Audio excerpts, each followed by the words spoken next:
নমস্কার বন্ধুরা, Sunday special রেসিপিতে সবাইকে জানাই স্বাগতম। আশা করছি আপনারা সবাই ভালো আছেন।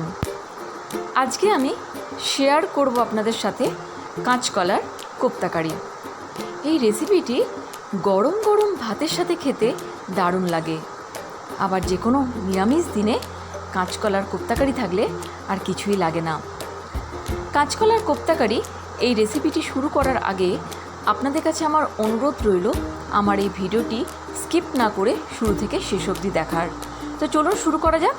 কাঁচকলার কোপ্তাকারি তৈরি করার জন্য আমি এখানে 4টে মতো কাঁচকলা নিয়ে নিয়েছি। কাঁচকলাগুলোকে ভালো করে জলে ধুয়ে নিয়েছি। এরপর খোসা সমেতই আমি এটা কেটে নেব।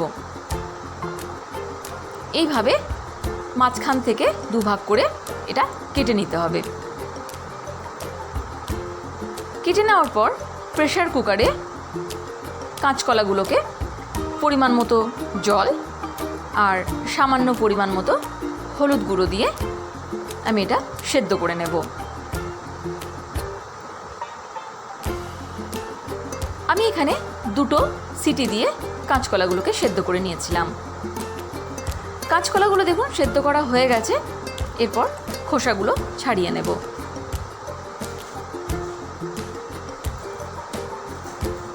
খোসাগুলো ছাড়ানো হয়ে গেছে। এরপর আমি এখানে দিয়ে দেবো সেদ্ধ করে রাখা কিছুটা পরিমাণ মতো আলুর টুকরো। আলুটা আমি আগেই সেদ্ধ করে রেখেছিলাম।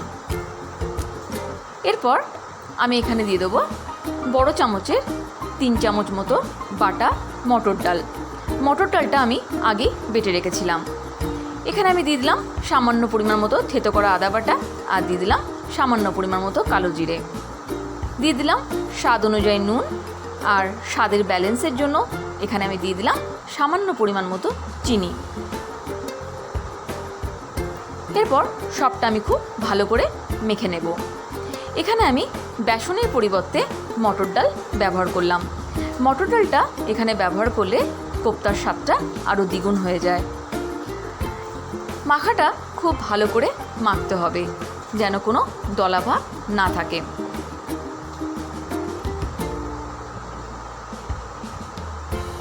মাখাটা যত সুন্দর হবে ততই কিন্তু কোপ্তাগুলো খেতে সুন্দর হবে। আমার এই ভিডিওটি ভালো লাগলে লাইক, শেয়ার, কমেন্টস করা অনুরোধ রইল। মাখাটা রেডি করা হয়ে গেছে। এরপর কোপ্তাগুলো আমি ভেজে নেব।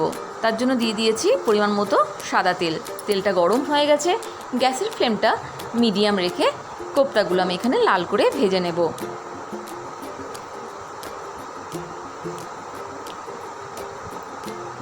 আমার এই ভিডিওটি যদি আপনাদের ভালো লাগে আমার চ্যানেলটি সাবস্ক্রাইব করে আমার পাশে থাকার অনুরোধ রইল। কাঁচকলার কোপ্তা রেসিপিটি গরম গরম ভাতের সাথে খেতে দারুণ লাগে। আপনাদের কাছে আমার অনুরোধ রইল বাড়িতে একবার ট্রাই করার।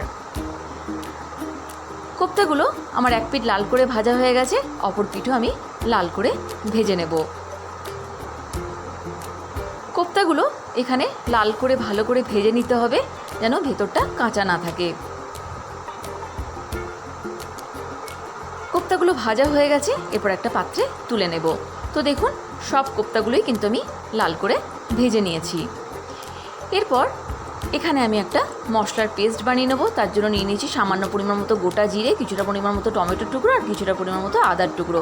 আবারও কড়াই বসিয়ে দিচ্ছি। কড়াইয়ের মধ্যে দিয়ে দিচ্ছি পুরো মতো সাদা তেল। তেলটা গরম হয়ে গেছে। ফোড়নের জন্য দিয়ে দিলাম গোটা জিরে, আর দিয়ে দিলাম তেলের ওপর যে মশলার পেস্টটা বানিয়ে রেখেছিলাম সেই মশলার পেস্টটা 2 চামচ মতো দিয়ে দিলাম।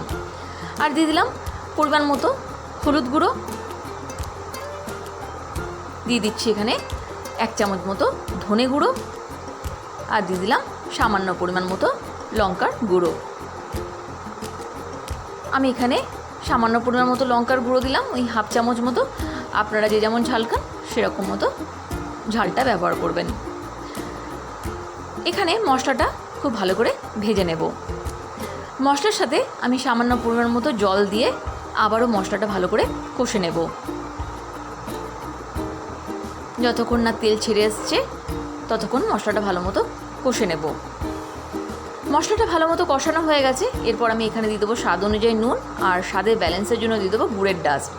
গ্রেভিটা মাখা মাখা করার জন্য আমি এখানে দিয়ে দিলাম সামান্য পরিমাণ মতো সেদ্ধ আলুটা আমি হাতে ভালো করে চটকে মশলার মধ্যে দিয়ে দিলাম। এরপর মশলাটা খুব ভালো করে আলুর সাথে মিশিয়ে নেব। এরপর আমি এখানে দিয়ে দেবো পরিমাণ মতো জলটা দিয়ে দেবার পর আবার এটা আমি 1 মিনিট মতো রান্না করে নেব।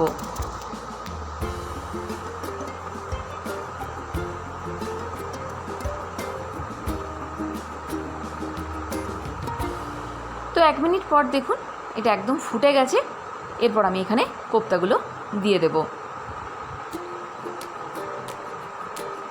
কাঁচকলার কোপ্তা রেসিপিটি গরম গরম ভাতের সাথে খেতে দারুণ লাগে। আপনাদের কাছে অনুরোধ রইল বাড়িতে একবার ট্রাই করার। কোপ্তাগুলো দিয়ে দেবার পর আবারও এটা আমি 1 মিনিট মতো রান্না করে নেব। আমার এই ভিডিওটি যদি আপনাদের ভালো লাগে আমার চ্যানেলটি সাবস্ক্রাইব করে পাশে থাকার অনুরোধ রইল। তো 1 মিনিট পর দেখুন এটা একদম রেডি হয়ে গেছে। এরপর আমি এটা নামিয়ে নেব সার্ভ করার জন্য। গরম গরম ভাতের সাথে খেতে এটা দারুণ লাগে। আবার যে কোনো নিরামিষ দিনেও কাঁচকলার কোপ্তাকারি থাকলে আর কিছুই লাগে না, এটা দিয়েই অর্ধেক ভাত খাওয়া হয়ে যায়। আমার এই ভিডিওটি যদি আপনাদের ভালো লাগে লাইক, শেয়ার, কমেন্টস করার অনুরোধ রইল। তারই পাশাপাশি আমার চ্যানেলটি সাবস্ক্রাইব করে আমার পাশে থাকার অনুরোধ রইল। সবাই খুব ভালো থাকবেন, সুস্থ থাকবেন। Thanks for watching. Bye bye.